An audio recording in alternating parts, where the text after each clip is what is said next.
16 अक्टूबर को world food day के रूप में मनाया जाता है ताकि पूरी दुनिया में लोगों को आसानी से खाना मिलने को सुनिश्चित किया जा सके।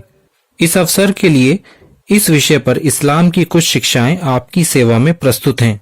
इस्लाम के अंतिम पैगंबर मोहम्मद सल्लल्लाहु अलैहि वसल्लम ने कहा, वो आदमी मुसलमान नहीं हो सकता जो अपना पेट भरकर रात गुजार ले जबकि उसका पड़ोसी भूखे पेट रात गुजारे।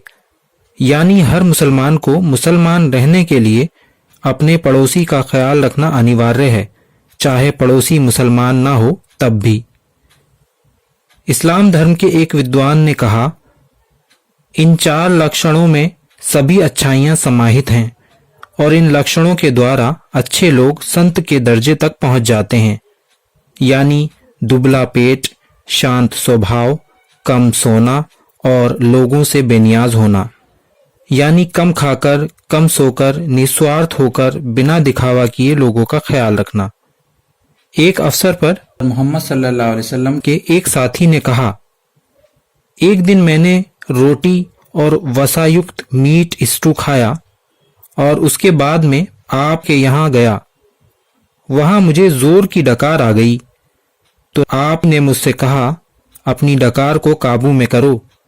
जो लोग आज पेट भर भर कर खाते हैं वे कल पारलौकिक जीवन में भूख के मारे लोगों में से होंगे। वैसे कम खाना खाने का एक लाभ ये भी है कि इससे कार्यक्षमता बढ़ जाती है। मोहम्मद सल्लल्लाहु अलैहि वसल्लम की पत्नी ने बताया, आपके घर वालों ने कभी भी लगातार 3 रात पेट भरकर गेहूं की रोटी नहीं खाई, यहाँ तक कि वे मदीना आ गए, बल्कि इसी हाल में आप इस संसार से गुजर गए। यानी शासन की बागडोर संभालने के बाद भी आप अपने से ज्यादा अपनी प्रजा का ख्याल रखते थे। और यह एक ऐतिहासिक तथ्य है कि मदीना में एक समय ऐसा भी आया जब कोई एक घर भी इस्लाम की गरीबी रेखा से नीचे यानी ज़कात लेने वाला ना बचा था। परंतु उस हाल में भी जब आप उस राज्य के शासक थे, अपने जीवन को अत्यंत सादा ही रखा। यानी जिस दिन आप इस संसार से कूच कर गए तो उस दिन दिए में जलाने को तेल भी ना था और तेल उधार लेकर घर में रोशनी की गई।